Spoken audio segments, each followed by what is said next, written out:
We humans often talk about work-life balance, which popularly means separating work from our personal lives. But an average human spends a quarter of her life at work. And what happens at work does not necessarily stay at work. A bad work day spills into our personal space. We stay up at night wondering where we went wrong. An altercation at work takes a toll on your dinner plans. We sulk and crib instead of enjoying our time out.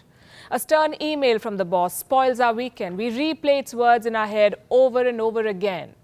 Now imagine what being humiliated at work or being exposed to constant negativity at work could do to our lives.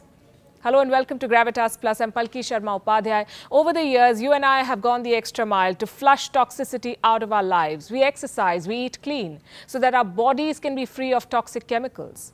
We spend the extra buck on organic ingredients, so that our food can be free of toxicity. We've begun keeping those house plants, so that the air in our home can be clean. Why haven't we cleaned our workplaces too? Why haven't we flushed toxicity out of our offices? Just like toxic chemicals, a toxic workplace too can kill us. It can lead to heart attacks. It can and does increase our blood pressure. It reduces our immunity and makes us anxious, stressed, and depressed. Many of you may be wondering what I mean by workplace toxicity. A toxic workplace is an unfriendly workplace. An office where people don't work as a team but against one another. A workplace where people gossip, play blame game, where employees pull each other down or steal credit for another person's work. A workplace is toxic, where employees are more focused on impressing the boss than doing a good job.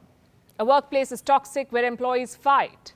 And I'm not talking about professional debates. Those are healthy and productive. But getting personal is not. Abusing each other is not. Keeping nicknames is certified toxicity.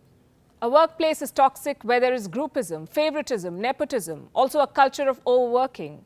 A workplace is toxic where stress is glorified, where working through weekends is normalized, where spending extra hours in office is celebrated, where an employee is almost always given no credit for her work, but mistakes are called out loud and clear. A workplace is toxic if the boss has a short fuse, if he insults, brands you as good for nothing, sometimes even questions your education and worth. Does this sound like a place you may know? Or does it sound like a place you currently work for? Have you been told that such environment at work is absolutely normal? You know, it happens. There will be better days. Offices are always like that. It's normal. Well, guess what? It's not. It's not normal. It is toxic. Toxic work culture can ruin your career. It can ruin your health, your mental well-being, and your time outside work. So allow me to think aloud when I say, why have we normalized toxic work culture? Why haven't we cleaned our workplace? Why haven't HRs done more to ensure that everyone at work is treated with respect, irrespective of his or her position?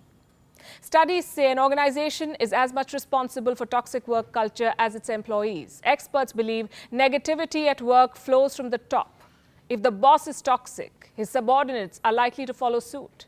If a manager abuses his authority, uses fear to maintain control, lacks empathy, humiliates people, embarrasses people, sets impossible deadlines, refuses to listen, sees constructive feedback as an attack, turns trivial things into a full-blown crisis, passes cruel comments, and gets away with all of this, then he sets the wrong example. He signs an unwritten code that toxicity will go unpunished. Then mid-level managers start refusing to take ownership because they are scared of humiliation. Juniors pin the blame on one another because they are scared of being reprimanded or of losing their jobs. And the cycle continues, and it starts another cycle of gossip, rumors, peer pressure, and backstabbing. Employees start viewing each other as threats, not collaborators. They become afraid to speak up or to ask for help. Do you know what this does? It stunts your professional growth. People working in toxic environments do not grow, just like our house plants. Keep them in a dark place and they will not bloom. They will slowly wither and die. We humans too are a product of our environment. If we spend too much time in a toxic environment, we come back home feeling anxious. We have nightmares about making mistakes at work, about being humiliated. We are anxious about going to work the next morning. Eventually, we start questioning our self-worth. We start believing that we really must be good for nothing.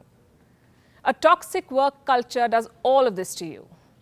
And sadly, it has been normalized. A lot of offices have normalized the culture of an inner circle. Everyone else is marked out of important emails, kept out of decision-making. It's called the clique culture, and experts list it as one of the top signs of a toxic workplace. Then there are some offices where favouritism is normalized. Undeserving people are given the best of projects, rewarded more than others. For long, we have accepted this as normal. We have put up with rude managers, and here's what it has done to us. The Journal of Occupational Health Psychology says employees who had negative reactions to their bosses had high blood pressure, and it lingered well into the night. Harvard Business Review claims that toxicity at work has put people at the risk of heart attacks or other life-threatening cardiac conditions. It also reduces your immunity. And I'm not making this up. A person working in a toxic environment is more likely to be depressed, anxious, or suffering from insomnia. It also affects your social interaction because you become very negative in your outlook. It hurts your health. It also hurts your career. 78% of employees believe that toxic co-workers hit the morale of the entire team. 17% say such colleagues increase their stress and reduce their productivity. It's not like people are not aware of this. Today, everyone knows that toxicity takes a toll on an employee's mental health. But most top bosses have not done very much about it because their priority has always been deadlines and targets. How those targets are being met, that does not matter much. What employees are being subjected to, that does not matter much. Over the years, as competition grew, so did the toxic work culture. In 1998, 49% employees said that they were treated rudely at least once a month. In 2011, that number became 55%. In 2016, it was 62%. There's another word for toxicity. It's called workplace incivility. It refers to a subtle form of negative behavior, mostly characterized by rudeness or disrespect. McKinsey & Company defines it as the accumulation of thoughtless actions that leave employees feeling disrespected. It's another story that McKinsey itself is accused of harboring a toxic work environment. Look at what an employee wrote on Glassdoor. Toxic work environment, managers view employees as tools to produce client deliverables and nothing more. This is the reality of most workplaces today. In 2015, New York Times ran a lengthy piece on Amazon's toxic work culture. Let me read out some lines for you. At Amazon, workers are encouraged to tear apart one another's ideas in meetings, toil long and late. Emails arrive past midnight, followed by text messages asking why they were not answered, and held to standards that the company boasts are unreasonably high. The internal phone directory instructs colleagues on how to send secret feedback to one another's bosses. Employees say it is frequently used to sabotage others.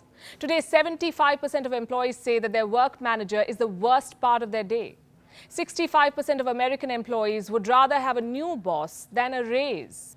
Employees should take a close look at these numbers. They need to wake up to the problem of toxic work culture, and I will show you why. An unhappy workplace directly hits a company's output. Harvard Business School conducted a study. This is what they found. At least 25% of those who experienced bad behavior at work took it out on their clients. 48% employees intentionally decreased their work effort and spent less time at work. 78% employees said that their commitment to their organization had declined, and 66% said that their performance had declined. Earlier, people would stick it out, stay at toxic workplaces because there were limited opportunities and a long list of bills to pay, student loans to repay, families to feed.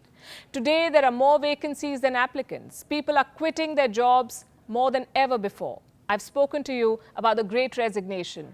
Let me now tell you what a recent survey has found. A company culture is likely to influence resignation 10.4 times more than salary. Tesla and Netflix recently saw more resignations than other companies in their respective sectors. Experts say toxicity driven by a highly competitive environment may be the reason. But how long can you stay in this competition if talented workers leave you because of workplace politics?